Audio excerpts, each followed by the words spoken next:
Right now, before you even consciously process the end of this sentence, your basal ganglia has already decided whether or not you agree with me. Which is pretty wild to think about. It really is. I mean, we like to think of ourselves as these perfectly rational students of science, right? Like Mm. we're carefully evaluating data and making choices based on pure logic. Oh, absolutely. We all want to believe we're the captain of the ship. Yeah.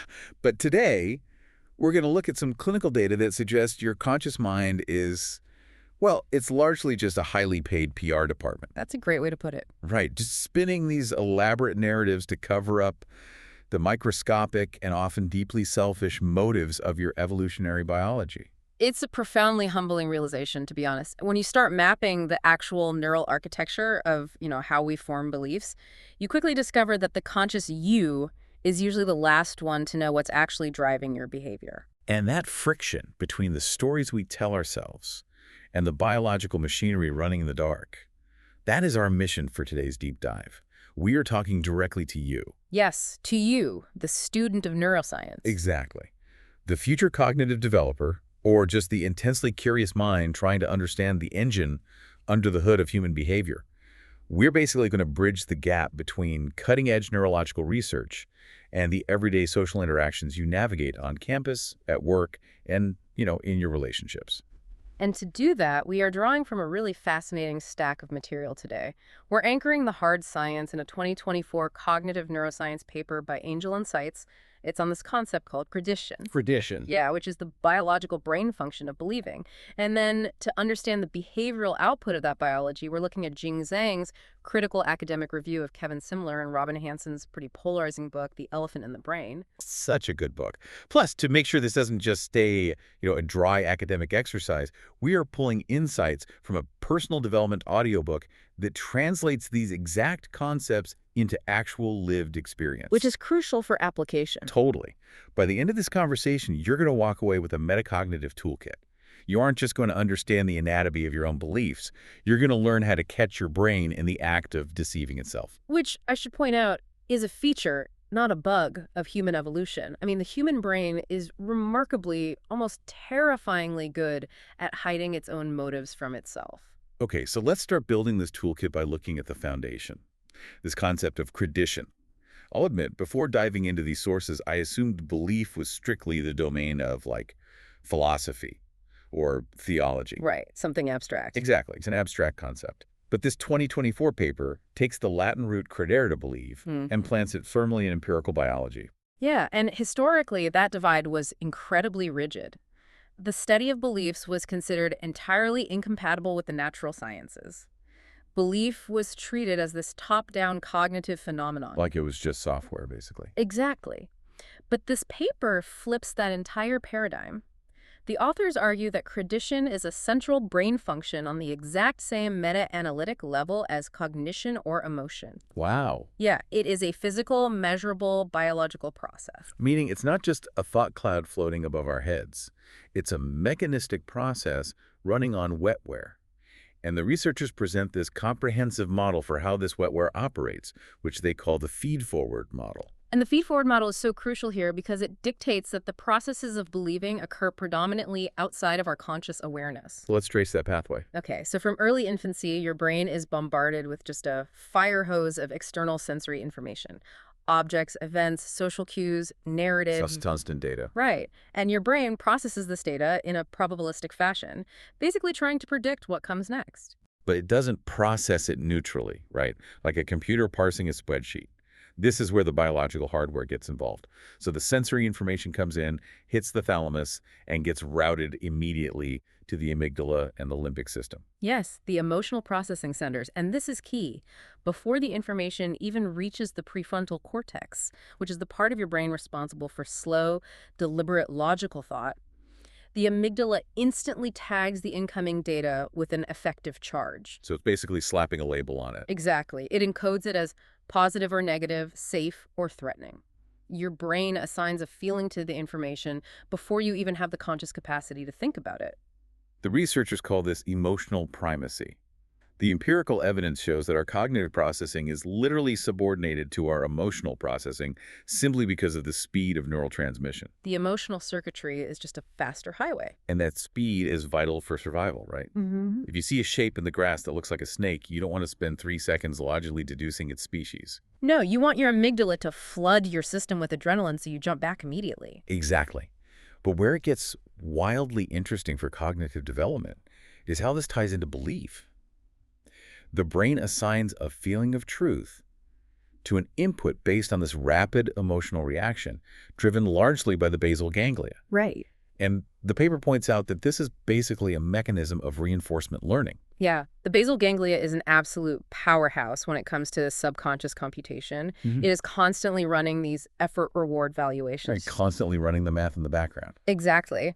When you perceive something in your environment, your dopaminergic pathways are subconsciously calculating what you stand to gain from interacting with it versus what it will cost you in terms of metabolic energy or, social risk. So if I'm understanding the feed-forward model correctly, the basal ganglia is essentially a rapid-fire prediction machine. Mm-hmm. It runs the effort-reward math, checks it against the amygdala's emotional tag, and then stamps truth on a gut feeling before the logical prefrontal cortex has even finished putting its boots on.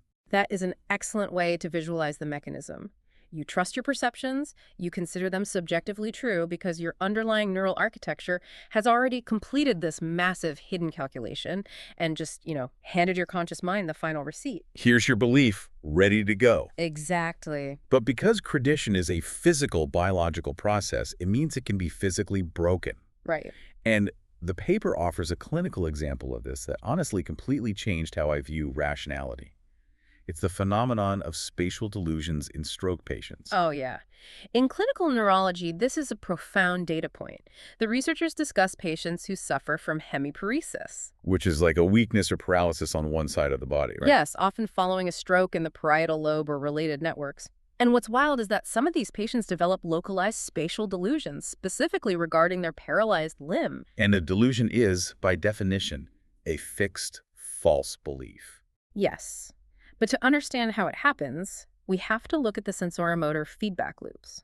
Normally, when you move your arm, your motor cortex sends the command, and your parietal lobe receives the sensory feedback confirming the arm moved. That loop maintains your brain's belief that the arm belongs to you and is functioning. Right.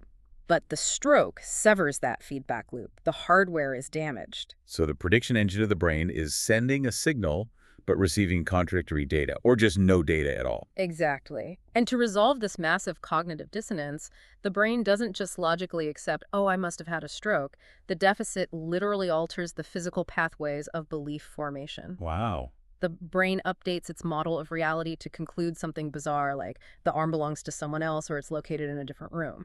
The neuroimaging data mapping this connectivity shows that the pathophysiology of these delusions is tied directly to the damaged neural circuits. It literally proves that beliefs are represented by physical neural activity. It does. When the vascular supply to a specific brain region is cut off, the software of belief gets corrupted. Which absolutely shatters the illusion that our everyday beliefs are purely rational choices we make in a vacuum. If a physical change in blood flow can instantly manufacture a spatial delusion, it forces us to accept that our normal baseline beliefs about reality, politics, and social relationships are equally dependent on this unseen, highly vulnerable biological machinery. Right, and if that unseen machinery is operating mostly in the dark, tagging things with emotional primacy and effort-reward valuations before we even know it, it begs a massive question. What else is hiding in the dark? Exactly, which transitions us perfectly into the core tension of this deep dive, the hidden motives. Kevin Simler and Robin Hanson coined a brilliant term for this in their book, which Jing Zhang reviews in our sources. The elephant in the brain. Yes. The title is a play on the idiom, the elephant in the room. Yeah. An obvious truth or massive problem that everyone sees but deliberately ignores because it's too uncomfortable to address. So, the elephant in the brain refers to the massive evolutionary motives existing within our own neural networks that our conscious minds just turn a blind eye to. Right. And to understand the mechanics of why we have an elephant in our brain, we have to adopt the lens of evolutionary sociology. We do. Human behaviors weren't designed by an engineer trying to create a perfectly moral, logical being. They were forged in the crucible of natural selection.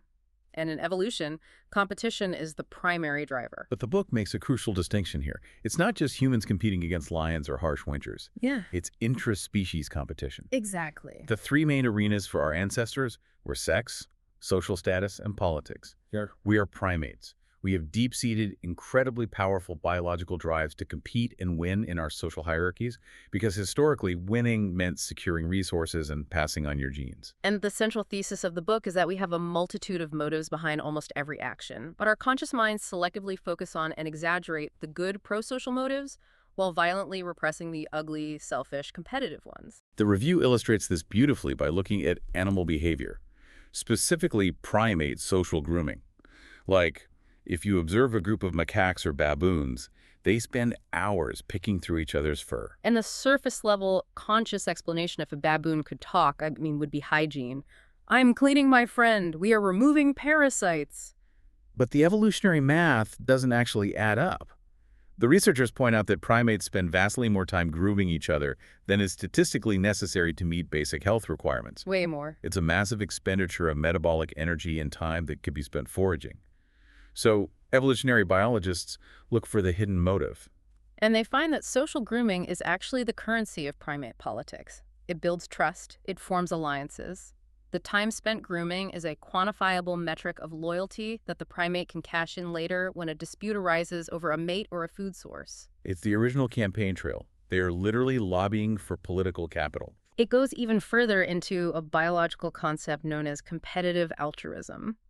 This is a phenomenon where animals and human beings, as higher primates, actively compete to provide for their group mates. Wait, compete to be the most altruistic? It almost feels like an oxymoron. Like, how can you aggressively compete to be nice? Well, because providing for the group is the ultimate status signal. If you are the hunter in a tribe who consistently brings back the most meat and generously distributes it, you aren't just being kind. Right. You are establishing yourself as an indispensable high-status asset. You are making the tribe reliant on you, which guarantees your own survival and social dominance. You win the political game through conspicuous generosity. Okay, I have to step in here and push back on behalf of the listener. Because when you frame human interaction strictly through the lens of competitive altruism, it sounds incredibly cynical. It does sound that way at first, yeah. Right, let's look at a student listening to this. If they spend 4 hours on a Saturday volunteering for a campus charity, or they stay up until 2 a.m. helping a classmate study for a really difficult neuro exam, is this evolutionary framework essentially saying their kindness is a lie, that they are just secretly obsessed with status and their empathy is totally fake? That is the most common and, frankly, the most important friction point when studying evolutionary psychology. And to resolve it, we have to clearly delineate between ultimate evolutionary drives and proximate conscious motives. Okay, break that down for us. The science is not saying that the student is acting with conscious malice or that they are running a cynical calculation in their head. Right, the student isn't sitting in the library thinking, if I help them pass this exam, they owe me a favor, which increases my leverage in the campus social hierarchy. Exactly. When that student stays late to help a friend, the proximate motive, what they actually feel in their conscious mind, is genuine empathy. They genuinely want to alleviate their friend's stress. The empathy is real. But the ultimate motive is different. The ultimate motive answers why the human brain evolved the capacity to feel empathy in the first place. Over hundreds of thousands of years, hominids who formed strong reciprocal alliances survived and reproduced at much higher rates than solitary, selfish individuals. Okay, I see. The elephant is the underlying evolutionary architecture that rewards you with a hit of dopamine and a warm feeling of satisfaction when you do something that also happens to increase your social capital. The biology literally incentivizes the pro-social behavior. So we have these massive self-serving evolutionary drives optimizing for our survival and status, but our conscious mind only gets to see the warm, fuzzy empathy part. That's right. Which begs the question of mechanics. How does the brain trick itself so effectively? How do we maintain absolute belief in our own purely altruistic excuses without seeing the elephant? Well, to understand the mechanics of self-deception, we have to look at where the Tradition model and the elephant model intersect. Zhang's review highlights two competing hypotheses for why humans deceive themselves. The first is the classic Freudian view, which I think most people are familiar with. Freud argued that self-deception is an inward-facing defensive mechanism.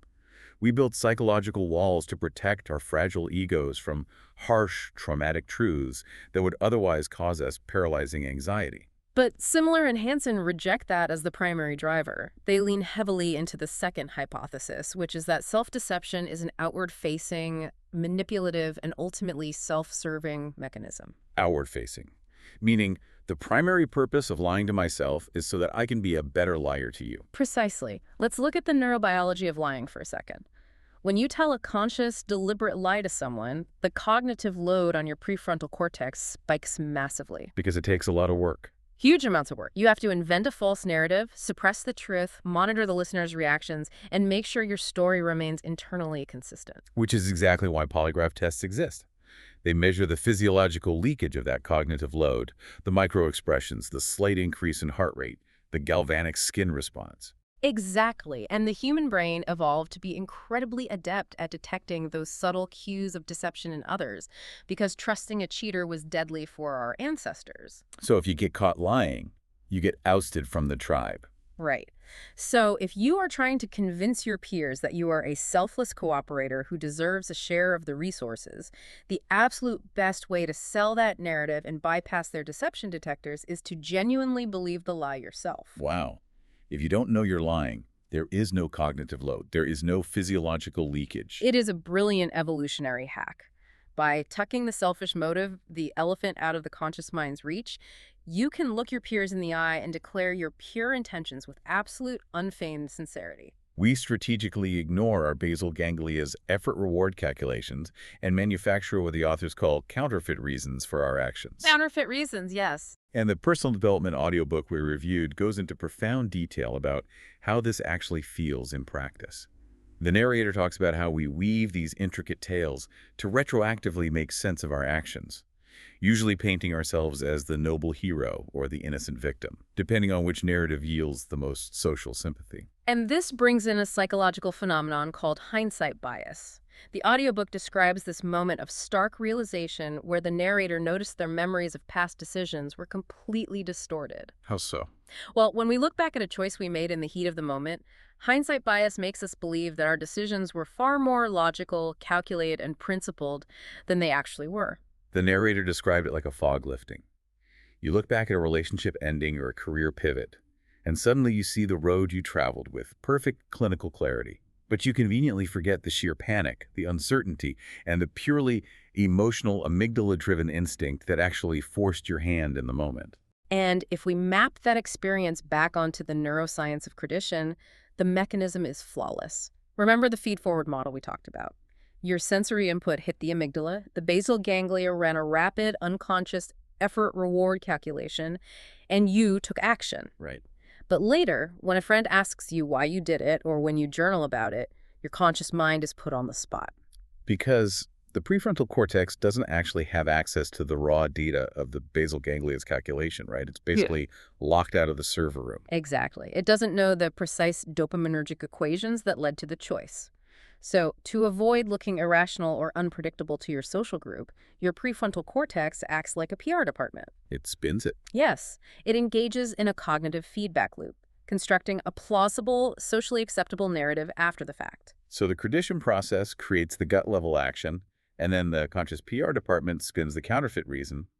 We act first and rationalize second. And we believe our own rationalizations so completely that they become our conceptual reality. But this internal PR department isn't operating in a vacuum. It is constantly calibrating its counterfeit reasons based on the specific pressures of the surrounding culture. Right, the audience matters. The stories we tell ourselves have to be acceptable to the people around us, which leads us into a really fascinating exploration of the social brain, the norms we create, and the literal evolutionary arms race happening in our social circles. Yes, the arms race. To understand it, we have to understand the function of norms. As human ancestors began living in increasingly larger tribes, the constant, unchecked interspecies competition for sex and status became metabolically and socially wasteful. Obviously, if alpha individuals are constantly fighting physical battles for dominance, the tribe as a whole can't hunt, gather, or defend against predators effectively. So human beings developed social norms to suppress that waste. We created invisible rules of engagement. Don't steal from your neighbor's cash. Share the meat from the hunt. Wait your turn to speak. And we enforce those norms not just through physical punishment, but through gossip and reputation. Hmm. Gossip is arguably the most powerful social tool for norm enforcement in human history. It absolutely is. It allows the tribe to track, at scale, who is a cooperative team player and who is a selfish cheater without having to witness every interaction firsthand. But the book points out a glaring paradox here. In theory, if you invent a system of strong social norms and you have a successful gossip network to enforce them, life should get simpler. The rules are clear. Right. The cognitive demand on the individual should decrease. A successful norm enforcement system should actually reduce the evolutionary need for a massive, energy-hungry brain. Yet the human brain did the exact opposite. Over the last 2 million years, the hominid encephalization quotient, which is the size of the brain relative to body mass, skyrocketed. And a larger brain is an incredible metabolic liability. It consumes massive amounts of calories. From an evolutionary standpoint, an organ only becomes that expensive if it is absolutely decisive for survival. Why did we need all that extra processing power if the rules of society were supposedly making life simpler? Because, as the book boldly exclaims, everybody cheats. Everybody cheats. The social brain hypothesis suggests that where there are norms, there is norm evasion.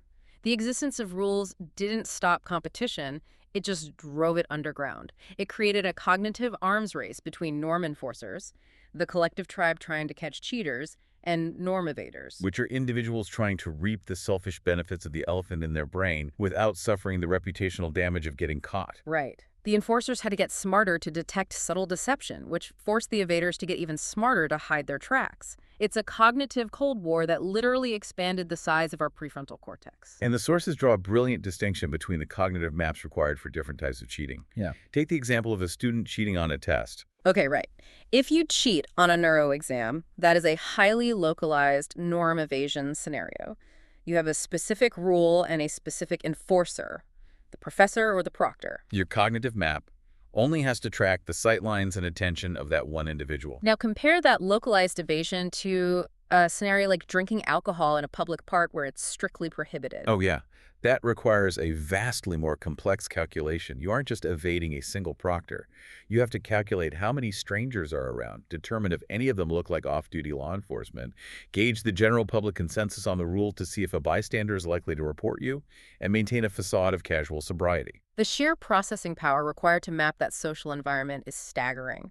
And this constant, exhausting arms race of deception and perception is what forces us to develop what the audiobook calls the masks we wear. The masks are the specialized avatars we deploy to navigate different social servers.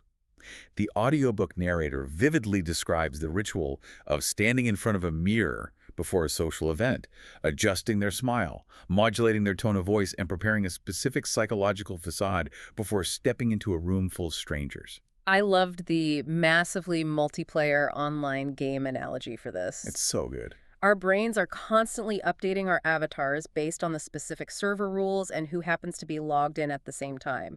You don't play your character the same way in a highly competitive, cutthroat corporate arena as you do in a casual cooperative guild hang out with your family. The analogy holds up beautifully because it highlights the metabolic cost. Each persona carries its own set of expectations, vocabulary, and acceptable behaviors.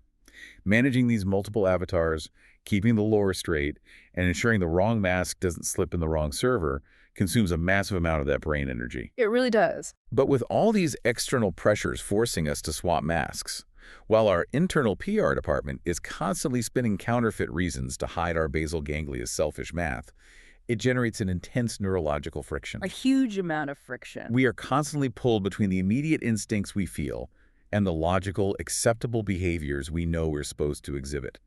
This leads us to the internal battle between rationality and emotion. And it is a struggle every single student or professional will recognize. The audiobook frames it as a duel between the calm, clinical voice of calculated reasoning and the intense, unpredictable storm of emotional instinct. And if we look back at the neuroscience of the Kredition paper, we know this isn't just poetic language. We are talking about literal neuroanatomy. Yes, we are. It is the prefrontal cortex, the seat of executive function, inhibitory control, and long-term planning, wrestling with the amygdala and the limbic system, which are screaming with immediate evolutionary desires or fears. And because of emotional primacy, the fact that the limbic system processes information faster, our feelings are usually the brain's most rabid baseline calculations of a social situation. But our society places such a high premium on logic that we often try to override that baseline. The audiobook narrator shares a highly relatable story about this. They were faced with a significant life decision, and they tried to let their rational mind control every single variable. They silenced their emotions entirely, treating the decision like balancing a mathematical equation, weighing pros and cons on a spreadsheet. And the result of that purely logical approach was disastrous for them. They noted that the choice felt like a victory on paper, but within months they were left with a deep sense of dissatisfaction and emotional hollowness. So why does that happen? If the prefrontal cortex is the most evolved part of the brain, why does letting it drive completely lead to a hollow life? Because you are ignoring the biological valuation system that actually gives life meaning. If you suppress the amygdala and the basal ganglia entirely in favor of pure logic, you are discarding vital data about your environment and your own needs. Right. And the audiobook uses a fantastic example of where pure logic fails, navigating mixed signals in a romantic relationship. A classic example. Imagine your partner's words are saying one thing. I'm fine, everything is great, you can go out with your friends. But their body language, their micro-expressions, and their tight silence are screaming something completely different. If you approach that scenario purely rationally, functioning like a computer that only processes literal text inputs, you will take their words as facts, and you will fail catastrophically to navigate the situation. Because the rational mind tries to solve the interaction like a logic puzzle. Exactly. But emotional intelligence requires you to read the room, sense the atmospheric pressure, and recognize the unspoken dynamics. The narrator talked about how this confusion feels like walking through a thick fog. Yeah. You need emotional intuition to recognize the hidden agendas at play. Because, let's be honest, hidden agendas exist in modern relationships just as much as they exist in primate grooming circles. They definitely do. The audiobook explicitly talked about the concept of love with strings attached, where affection was weaponized as a tool for compliance. And to recognize a dynamic like that, you cannot rely on the PR department's logical spin. You have to tune in to the underlying cognition process. But and this is a critical distinction for anyone studying cognitive development, the goal is not to just blindly trust the emotion either. Okay, that's an important point. If your gut is driven by the elephant, those hidden, competitive, sometimes selfish motives, surrendering completely to impulse is just as destructive as suppressing it. So what is the cognitive goal, if not pure logic or pure instinct? The hallmark of high emotional intelligence is integration. It's creating a synaptic space between the initial emotional reaction and the final executive decision. You don't just act on the basal ganglia's impulse, but you don't ignore it either. You sort of synthesize them. Yes. You listen to the rapid signal, you pull it up into the prefrontal cortex to analyze why you are feeling it, and then you make a holistic choice. You synthesize the fast and the slow thinking. But this internal tug-of-war isn't just about how we handle our individual relationships. It scales up. It dictates how we interact with the massive, overarching cultural narratives bombarding us every day. How do these deeply biological cognition processes interact with human culture, conformity, and society at large? Well, to map that out, we need to return to the cognition paper's taxonomy of beliefs. The researchers categorize human beliefs into 3 distinct tiers: empirical, relational, and conceptual. Let's unpack those, starting with the baseline. Okay, so empirical and relational beliefs are considered primal beliefs. They evolve in an unconscious pre-linguistic way, meaning you don't need language to hold them.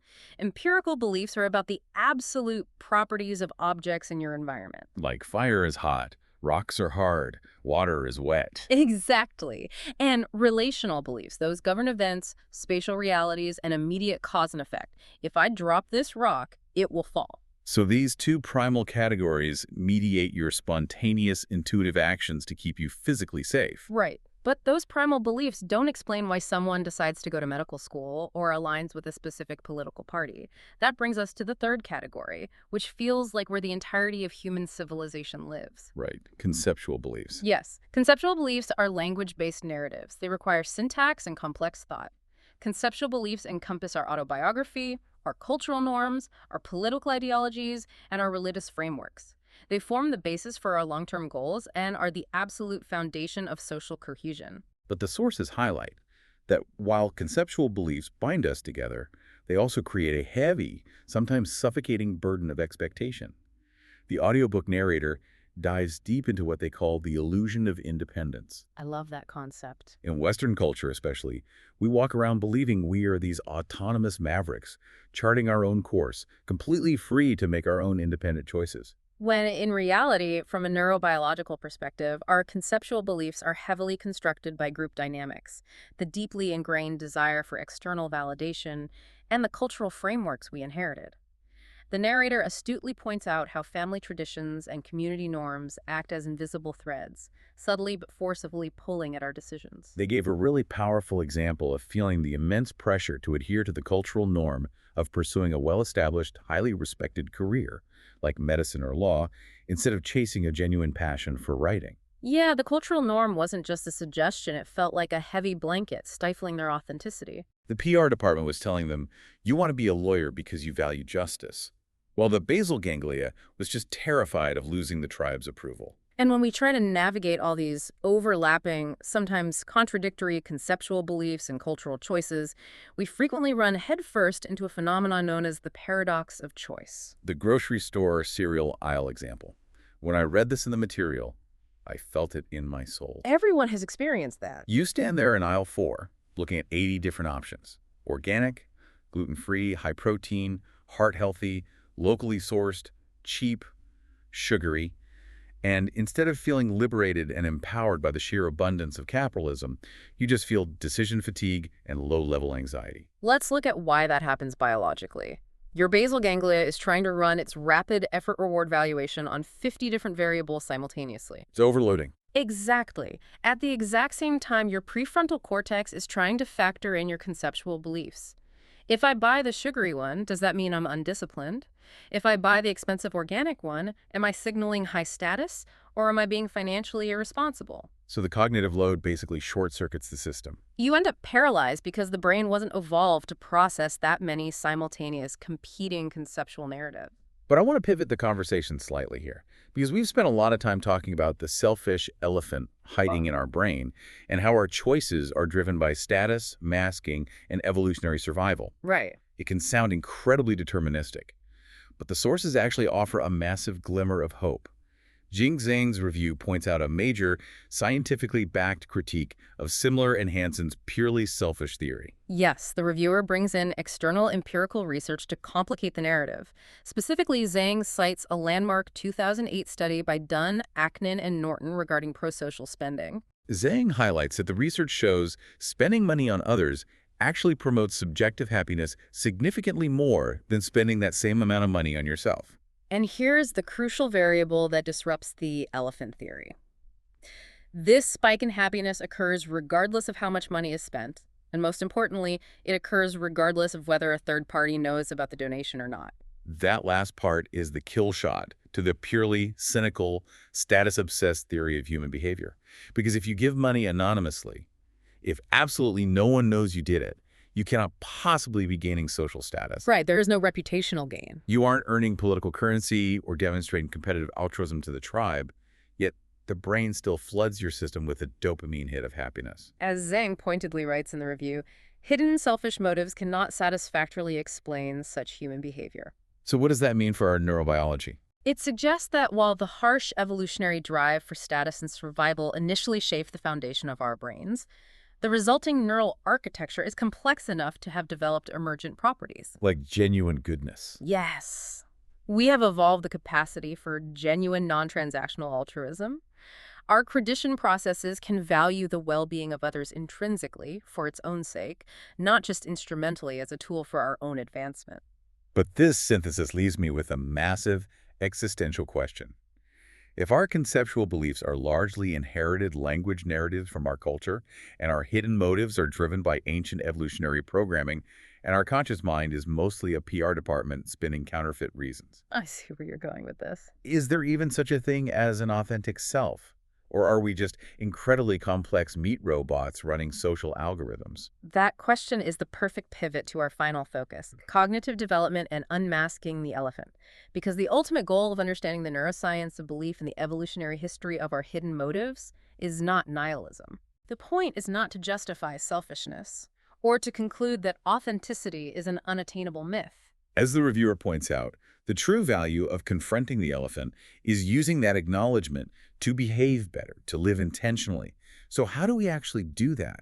How does a student listening to this use this dense neuroscientific knowledge to take control of their cognitive development? It requires the deliberate practice of actionable metacognition thinking about how you think. We have to look back at the Kredition model one last time. We established that the feed-forward model of belief formation is largely unconscious and incredibly fast. But the researchers include a secondary, crucial pathway in their model, Which is, the transition to awareness loop. this is where we move from a gut feeling to forming actual propositions, where we can finally say out loud, I believe X. Exactly. When you articulate a belief propositionally, when you put it into language, you are forcing the neural pathway to shift. You pull the data out of the rapid-fire unconscious basal ganglia and force it into the language centers, like Broca's and Wernicke's areas, and up into the prefrontal cortex. So by requiring syntax and language, you force the brain to slow down. Yes. You subject the impulse to conscious reflection. And the audiobook gives incredibly practical, accessible tools for triggering this transition to awareness. Journaling is highlighted as a massive catalyst. Journaling is essentially a neurobiological tool for auditing your own PR department. When you sit down and write out your feelings and specifically write down the reasons you think you took a certain action, you are externalizing the counterfeit reasons. You get them out of your head. Right. You are putting them on paper where your prefrontal cortex can actually examine them critically rather than just letting them run as background code. You look at what you wrote and you can interrogate it. Yeah. You ask, am I pursuing this medical degree for myself or to fit into my family's expectations? Is this my authentic desire or just a cultural norm I internalized so deeply I mistook it for my own voice? And the audiobook provides a profoundly moving, high-stakes example of what unmasking a hidden motive looks like in real life, specifically focusing on the motive of denial. The narrator shares a story about grappling with the reality of their father's terminal illness. Yeah, that part was heavy. They describe their denial not as foolishness, but as a sanctuary. It was a soft, psychological blanket that allowed them to cherish the present moments with their father without being crushed by the weight of the impending loss. From a Kredition standpoint, their brain was running evaluation. It determined that the immediate emotional comfort of denial was more valuable to their daily functioning than accepting the harsh empirical reality of the medical diagnosis. The PR department spun a narrative that everything would somehow be okay. But then came the moment that forced the transition to awareness. They were looking at a photograph of their father taken just weeks before his passing. The narrator said they looked at the photograph and finally truly saw the shadow in his eyes, the undeniable physical toll the illness was taking on his body. And in that moment of visual confrontation, the spell of denial broke. Facing that painful truth, unmasking that particular elephant, was devastating initially.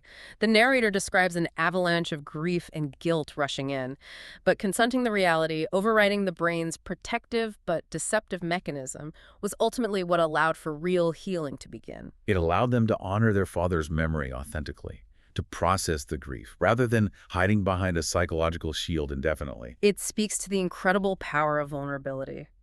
The audiobook emphasizes that when we find the courage to discard the masks, when we share our true stories, our evolutionary failures, and our hidden fears, we experience a massive liberation and transparency. We stop expending all that metabolic energy managing our avatars, and we stop defining ourselves strictly by external expectations. But to sustain that kind of long-term cognitive change, you can't just do it alone in a journal. The sheer gravity of human social programming will pull you back in. The sources emphasize the critical need for accountability partnerships. Sharing your goals, your authentic desires, and your struggles with someone else makes them tangible. It pulls them out of the echo chamber of your own mind. When you voice your intentions to a trusted partner, you are actually utilizing the social brain's architecture. You are taking the same neural circuitry designed for gossip, reputation management, and norm enforcement, but you are hacking it for positive growth. I love that. You are creating a microculture of two people where the enforced norm is honesty, vulnerability, and mutual support rather than competitive masking. It sounds like what we were really talking about is teaching listeners how to open the developer console in their own brains. Once you understand the background code, once you can see the hidden evolutionary motives, the rapid emotional Kredition loops, and the PR department spinning counterfeit reasons, You stop being a non-player character in your own life. You really do. You stop just reacting to the biological algorithms, and you start actually programming your path. That is the very essence of metacognition. By understanding the uncompromising biology of belief and by accepting the evolutionary history of our own self-deception, you earn the capacity to override the autopilot. You can choose to align your actions with your consciously chosen, rigorously examined values rather than being a slave to your unconscious, hidden motives. Which brings us to the end of our deep dive today. We want to thank you, the listener, for joining us on this incredibly dense, fascinating exploration into the architecture of your own mind. We've traveled from the microscopic firing of the basal ganglia and the neuroanatomy of stroke patients to the evolutionary arms race of primate grooming, all the way to the cognitive overload of choosing cereal in the grocery store. We've seen that while our brains are literally biologically wired for self-deception and hidden social motives, our unique human capacity for reflection and language gives us the power to seek true authenticity. But, as always, we want to leave you with a final provocative thought, something to mull over as you go about your week, interacting with your classmates, your professors, and your friends, armed with this new understanding of the engine under the hood. Consider this paradox. If our human brains literally evolved to deceive ourselves so that we could better survive, form alliances, and navigate complex social hierarchies, is the modern, highly celebrated pursuit of total, unfiltered honesty actually a rebellion against our own evolutionary neurobiology? And if it is a rebellion, what does it ultimately cost us to win that war? The next time you find yourself entirely sure of your own motives, remember the stroke patient and the primate. The waters of our own minds are incredibly muddy, and the elephant is always in the room, just waiting to be unmasked.